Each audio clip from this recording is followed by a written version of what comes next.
Hi babes, welcome back to my channel Ramala Shifam Secret Lover episode 4. Last episode பார்க்காதவங்க ஐகார்ட்ல link இருக்கும். எங்க first சீன்ல அட்டோவும் ஜுங்ஷியோடைய school days காட்டுறாங்க. அப்ப ஜுங்ஷி ஃபோன்ல கேம் விளையாடிட்டு இருக்கான். அட்டோ பக்கத்துல உட்காந்து படிச்சுக்கிட்டு இருக்கான். இல்லை எதுவும் சாப்பிட்டுக்கிட்டு இருக்கான். அப்ப அவன் ஜுங்ஷியை பார்த்து, நேற்று நைட்டு ஃபுல்லா கேம் விளையாண்டேன், இன்னும் உனக்கு பத்தலையா அப்படின்னு கேட்க ஜுங்ஷி சிரிச்சுக்கிட்டே மறுபடியும் விளையாடிக்கிட்டு இருக்கான். அப்போ ஆட்டோ சாப்பிட்டுக்கிட்டு இருந்த அந்த சூஷியை அவன் ஜுங்ஷோட வாயில ஊட்டி விடுறான். ஜுங்ஷி அவனை பார்த்து சிரிக்க, சாப்பிட்டுக்கிட்டே விளையாடுன்னு சொல்றான். கொஞ்ச நேரம் கழிச்சு அவன் விளையாடி முடிச்சுட்டான் போல. அப்ப ஆட்டோ என்னமோ படிச்சுக்கிட்டு இருக்கான். ஜுங்ஷி நைட்டு ஃபுல்லா தூங்கலன்னு சொன்னான்ல, அதனால அவனுக்கு தூக்கம் வருது போல. அவன் தூங்க ஆட்டோ அவனை இழுத்து அவனோட தோல்ல சாய வச்சுக்கிறான். இது குட்டி ஃப்ளாஷ்பேக்கு. இப்ப ப்ரெசன்ட் சீனை காட்டுறாங்க. அப்ப ஷாயாங்கும் ஜுங்ஷியும் கிளாஸ்ல உட்காந்துருக்காங்க. அப்ப ஜுங்ஷி கேட்கறான், நம்ம உண்மையாலுமே நம்மளுடைய ப்ராஜெக்டை ஸ்டெல்லர் ஸ்டுடியோ காமிச்சோம், அவங்க நம்மளை இன்டர்ன்ஸாக எடுத்துக்குவாங்களா, நமக்கு இன்டர்ன்ஷிப் அங்கே கிடைக்குமா அப்படின்னு கேட்க, கண்டிப்பாக கிடைக்கும் அப்படின்னு ஷாயாங் சொல்கிறான். இருந்தாலும் நம்மளோட ப்ராஜெக்டில் நிறைய பிரச்சனை இருக்கே அப்படின்னு சொல்ல, அப்போ கரெக்டாக அட்டோ அங்கே வரான். அட்டோ இவன் பக்கத்தில் வரும்போது அவனுக்கு ஜுங்ஷி சொன்ன ஞாபகம் வருது. நம்ம 2 பேரும் ஒரு 1 மந்த்துக்கு டிஸ்டன்ஸ் மெயின்டைன் பண்ணணும்னு சொன்னால, அதனால் வந்தவன் கொஞ்சம் தூரமாகவே நின்றுக்கிறான். ஆட்டோ சொல்கிறான், ப்ராஜெக்டில் எவ்வளோ பிரச்சனை இருந்தாலும் உங்களுக்கு பசிக்கலையா, வாங்க சாப்பிட போகலாம் அப்படின்னு சாப்பிட கூட்டிகிட்டு போகிறோம். எல்லாரும் சாப்பிட்றதுக்கு இங்கே கேன்டீன் வராங்க. அப்போ ஆட்டோ ஜுங்ஷி பக்கத்தில் உட்காராம ஷாயாங் பக்கத்தில் வந்து உட்காடுறான். ஜுங்ஷி தான் அவனை விலகி இருக்க சொன்னான். இருந்தாலும் ஜுங்ஷிக்கே ஒரு மாதிரி இருக்குது. ஆட்டோ ஏன் போய் அங்கே உட்காந்துருக்கான் அப்படின்னு யோசிக்கிறான். அப்புறம் எப்போ உங்களோட ப்ராஜெக்ட் டெட்லைன் அப்படின்னு கேட்க ஜுங்ஷி கண்டுக்காம சாப்பிட்டுட்டு இருக்கான். ஜுங்ஷி அப்படின்னு அவ கூப்பிட, நம்மளால கண்டிப்பா டைமுக்குள்ள முடிச்சிட முடியுமா அப்படின்னு ஷாயாங் கேட்குறான். முடிச்சிடலாம் அப்படின்னு அவனை சொல்றான். அப்ப அங்க கேன்டீன்ல டிவி ஓடிக்கிட்டு இருக்குது. அதுல யாரோ ஒரு ஃபேமஸான ஆர்கிடெக்டோடைய இன்டர்வியூ போயிட்டு இருக்குது.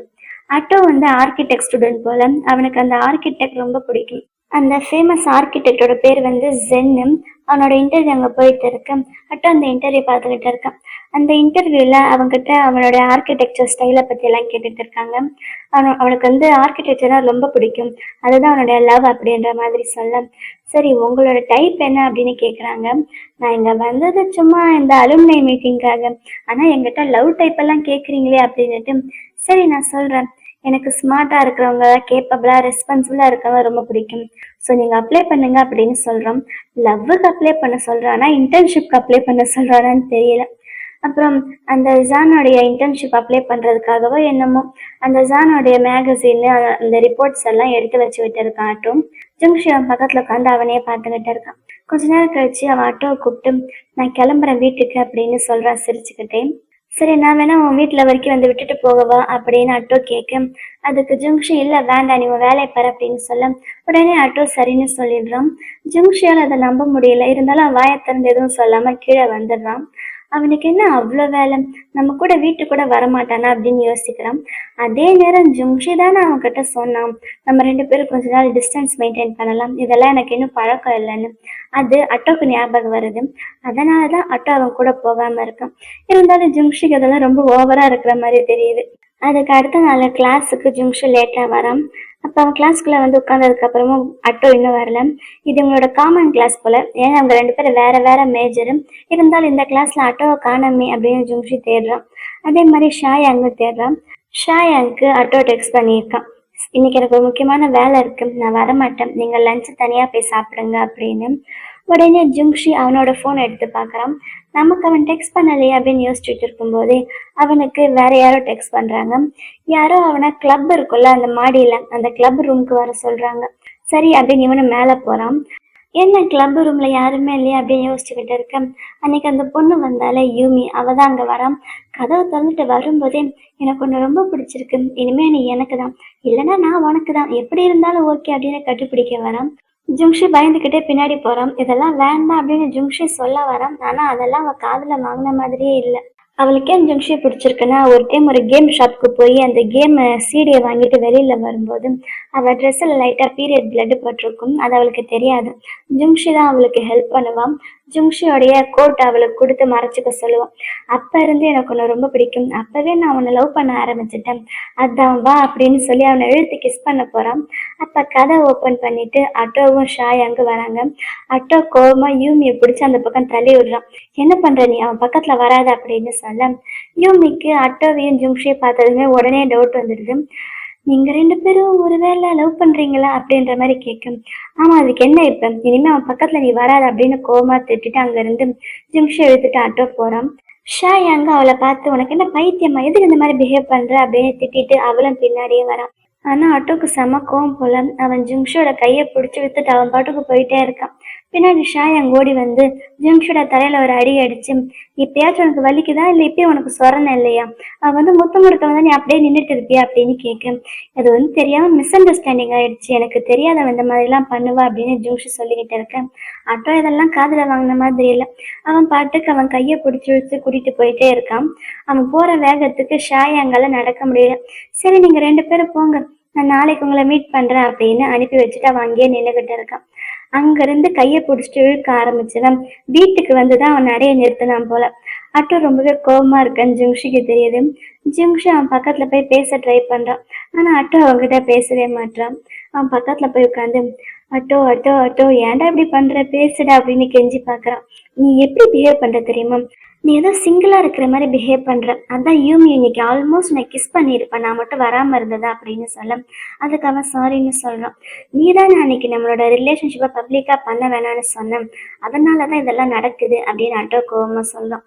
சாரி, இது ஒரே ஒரு டைம் ஆக்சிடென்டா நடந்துருச்சு, என்ன பண்றது, நான் ஓரளவுக்கு பாப்புலர் இல்லைல்ல, அதனால எனக்கு இதெல்லாம் அந்த அளவுக்கு தெரியல அப்படின்னு சொல்ல உனக்கு எதுவும் தெரியாது அப்படின்ட்டு அட்டோ அங்க இருந்து கோவமா போக போறான். அப்ப ஜிங்ஷி பின்னாடி இருந்து வந்து அவனை ஹக் பண்ணிட்டு அவன் கையை பிடிச்சிட்டு ப்ளீஸ் இந்த மாதிரி பண்ணாத, கோச்சுக்காத அப்படின்னு சொல்ல அட்டோ அவன் கையை தட்டி விட்டுட்டு நீ தானே சொன்ன நம்ம ரெண்டு பேரும் கொஞ்ச நாளைக்கு இன்டிமேசி டச் பண்ணாம இருக்கணும் அப்படின்னுட்டு அவன் அங்க இருந்து போறான். அப்ப ஜிங்ஷி அவன் பக்கத்துல போய் நில்லு, நான் தோத்துட்டேன்னு ஒத்துக்கிறேன், நான் தான் நம்ம ரெண்டு பேரும் டச் பண்ணக்கூடாதுன்னு சொன்னேன், ஆனா என்னாலே இப்ப அந்த மாதிரி இருக்க முடியல, என்னமோ நீ என்னை இக்னோர் பண்ற மாதிரி எனக்கு இருக்குது, எனக்கு ரொம்ப லோன்லியா ஃபீல் ஆகுது தெரியுமா, நீ என்னை ஹேட் பண்றியோன்னு சொல்லி கூட எனக்கு டவுட் வந்துருச்சு அப்படின்னு ஜிங்ஷி சொல்ல உடனே அட்டோ பக்கத்துல வந்து அவனை எழுத்து ஹக் பண்ணிக்கிறான். ஹக் பண்ணிட்டு உன்னை நான் எப்பயுமே ஹேட் பண்ண மாட்டேன் அப்படின்னு சொல்றான். அப்புறம் அன்னைக்கு அவங்க அக்ரிமெண்ட் போட்டாங்கல்ல, அந்த அக்ரிமெண்ட்ல உனக்கு ஓகேனா மட்டும் நான் ஹக் பண்ணுவேன் கிஸ் பண்ணுவேன் அப்படின்னு சொல்லியிருப்பான். சொல்லிட்டு இப்பதான் ஜுங்ஷி ஓகேன்னு சொல்லிட்டால உடனே பக்கத்துல இருந்து அவன் கிஸ் பண்றான். அடுத்த சீன்ல பையன் எப்ப சட்டை கட்டினானே தெரியல, சட்டை இல்லாம இருக்கான். ஜுங்ஷியை கொண்டு போய் பெட்ல தள்ளிட்டு அவன் அடுத்த லெவலுக்கு போலான்னு பாக்குறான். உடனே ஜுங்ஷி ஒரு நிமிஷம் இரு, நம்ம ரெண்டு பேரும் இன்னும் யாரு டாப் யாரு பாட்டம்னு டிசைட் பண்ணவே இல்லைல்ல அப்படின்னு சொல்ல ஆனா அட்டோ அதுக்கெல்லாம் வெயிட் பண்ற மாதிரி இல்லை, அவன் பாட்டும் கிஸ் பண்ணிக்கிட்டு இருக்கேன். ஜிங்ஷி சிரிச்சுக்கிட்டே சரிவா நம்ம ரெண்டு பேரும் ராக் பேப்பர் சிசர் போட்டு பார்க்கலாம் அப்படின்னு சொல்றான். அப்படி போட்டு பார்க்கும்போது ஃபர்ஸ்ட் வந்து ஜிங்ஷி தோத்து போயிடுறான். உடனே அட்டோ மறுபடியும் அவனோட வேலையை கண்டினியூ பண்ணிக்கிட்டு இருக்கேன். ஜிங்ஷி சிரிச்சுக்கிட்டே ஒரே ஒரு டைம் இல்ல 3 டைம்ஸ் போட்டு பார்க்கணும் அப்படின்னு சொல்ல அதுக்கு அட்டோ சிரிச்சுக்கிட்டே எனக்கு டாப்பா இருந்தாலும் சரி பாட்டமா இருந்தாலும் சரி உன் கூட இருந்தா போதும் அப்படின்னு அவன் பாட்டு கிஸ் பண்ணிக்கிட்டு இருக்கான். அப்புறம் ஜிங்ஷி அவனை கிஸ் பண்றான். கொஞ்ச நேரம் கழிச்சு கொஞ்சம் ஜென்டலா நடந்துக்கும், இதுதான் என்னுடைய ஃபர்ஸ்ட் டைம் அப்படின்னு சொல்ல எனக்கு இதான் ஃபர்ஸ்ட் டைம் அப்படின்னு ஆட்டோவும் சொல்றான். ஐயோ இந்த சீன் வேற லெவல்ல இருந்துச்சு, கியூட்டாவும் இருக்குது, ஹாட்டாவும் இருக்குது, ரொமான்டிக்காவும் இருக்குது. அப்புறம் எல்லாம் முடிச்சதுக்கு அப்புறம் குளிக்கிறதுக்கு ஜிங்ஷி ரெஸ்ட் ரூமுக்கு போறான். அப்பயும் ஆட்டோ விடாம அவன் பின்னாடியே வந்து அவன் கூடயே சேர்ந்து குளிச்சுக்கிட்டு இருக்கான்.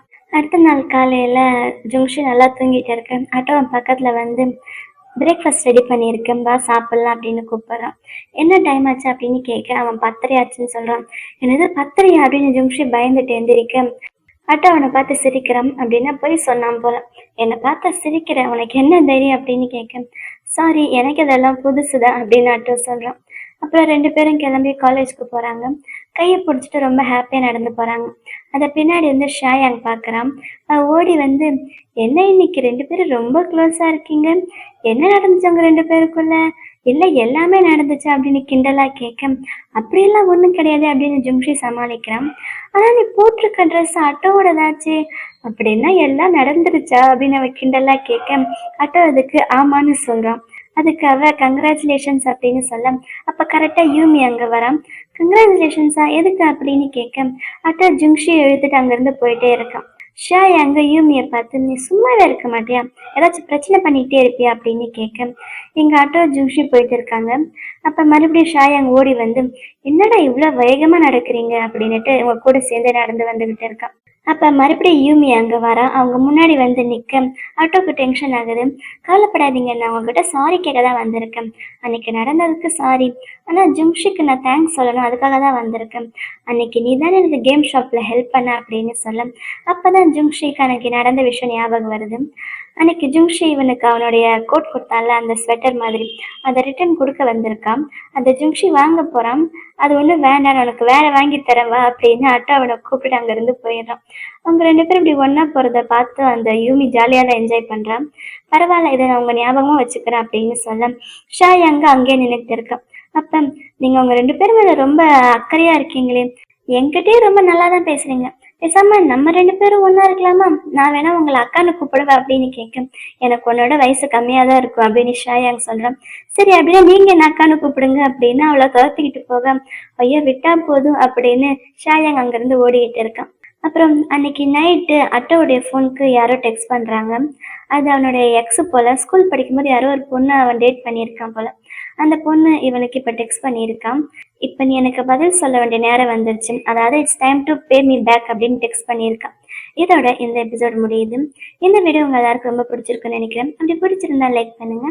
அடுத்து என்ன நடக்க போகுதுன்னு தெரிஞ்சுக்க மறக்காம நம்ம சேனலை சப்ஸ்கிரைப் பண்ணுங்க. Love you babes, by.